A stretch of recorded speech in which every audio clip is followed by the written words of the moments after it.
This is the third and final session of our factoring workshop.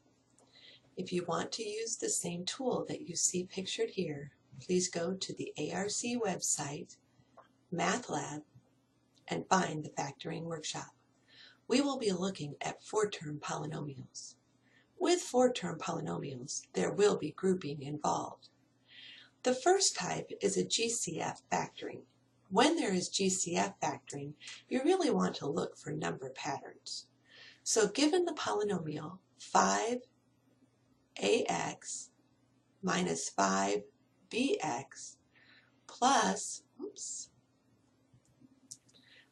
a minus b, we see that the first pair shares a 5 and 5, which means I could divide 5 out of both of them, leaving them with a 1 and 1. The second pair has a lead coefficient of 1 and 1, so we see that we do have a pattern going here. Let's put each of these in parentheses. So without changing the order, we keep 5ax minus 5bx, taking out the GCF of 5x. We factor out the 5x, and that leaves me a plus b. Plus, the second pair has no GCF, so we'll call the GCF of this pair a 1.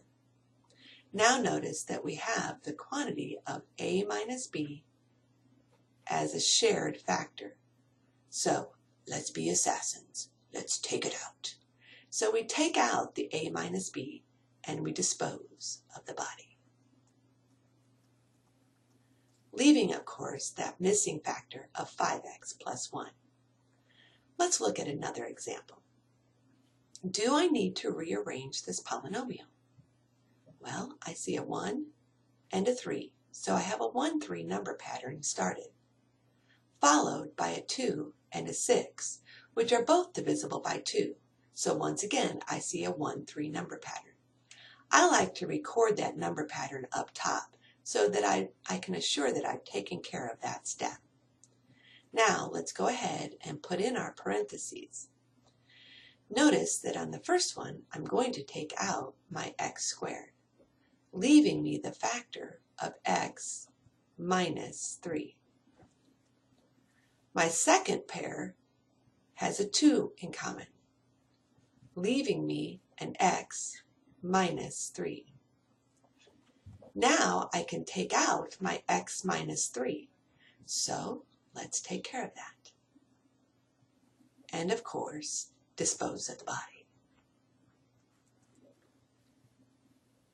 We now have a factor of x squared plus 2 left. Remember that now I must check and make sure that this is not factorable. We have two patterns for binomials, a difference of square or sum or difference of cubes. Obviously x squared exists, but it's followed by a plus 2, which is not a subtraction of a perfect square. So this is as far as I can factor this. The next type of grouping has a polynomial up front that is a perfect square trinomial. Remember, we're going to check this by taking the square root of both my a and my c, leaving me a plus 3 quantity squared. We double check and make sure that our middle term is twice the product of both of these terms, which it is, minus the y squared. I have powers, so I have to check it against my patterns, and this time I do see that I have a difference of squares. So I sing parentheses, parentheses, plus and minus. I break up my x plus 3 up front, and I break up my y squared in the back. Since these do not combine, I can now say that this is simplified and factored completely. The next one is a little bit trickier, because please note that I do have a hidden trinomial, but I'm going to have to put this in a parenthesis and factor out that negative. So in doing so, this changes to its opposite sign, and this changes to its opposite sign. Now I see once again that hidden trinomial. Y squared minus the quantity again of x and 3, but let's remember, sum, same, so this time it is a minus and a square. Double check ourselves by taking twice the product because my outers and inners are both a negative 3x, which adds up to my negative 6x. From here, once again, I sing parentheses, parentheses, plus and minus. I break up my y squared as y and y, and I break up this guy. Now, he will have to stay in a parenthesis, not so much for this term, but for this factor. So now when I simplify, I get a y plus x minus 3 and a y minus x plus 3. Finally, I want to take just a few minutes and show you how all of these patterns fit in to a tool. The tool looks like this. I'm going to snip it and put it in our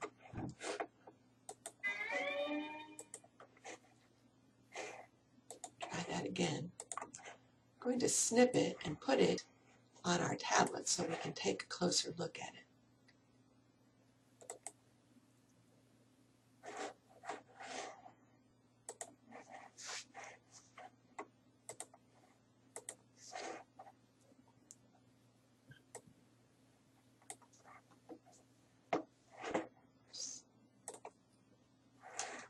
Okay, notice that we always take out the GCF first. Then, following that, we will look at our two terms. Two terms can only factor in two ways.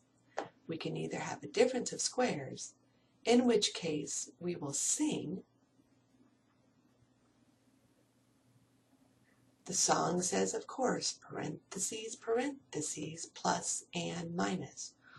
Or we will have a sum or difference of cubes, in which case we will take the cube roots and solve.